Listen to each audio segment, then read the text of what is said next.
অবহেলার কারণে তো আজকে আমার সব শেষ হয়ে গেছে। আজকে সকালবেলা বলে বলছে যে কি রে এভাবে ইয়ে করতেছিস, আগুন লাগবে। মেয়েটা মানে টিকটকের প্রতি লোভ বেশি, ওরা কাজ করে করে যাইয়া যেখানে সেখানে টিকটক করে। ওই যে এই অবহেলার কারণে তো আজকে আমার সব শেষ হয়ে গেছে। আমি যে কিভাবে আছি, আমি আজকে সারাদিন মানে বিকাল থেকে আমি আমার ভিতরে নাই।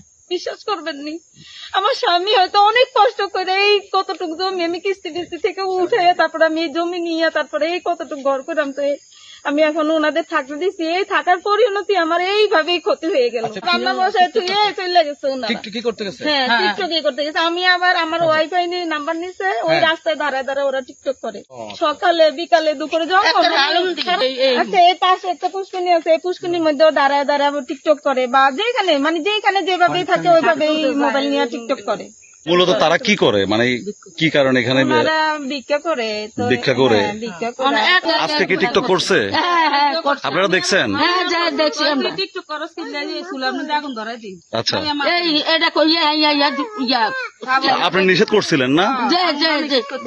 মানে চুলায় আগুন জ্বালাইয়া হে টিকটক করতে টিকটক করতে আপনি নিষেধ করছিলেন, এ শুনে নাই নাকি?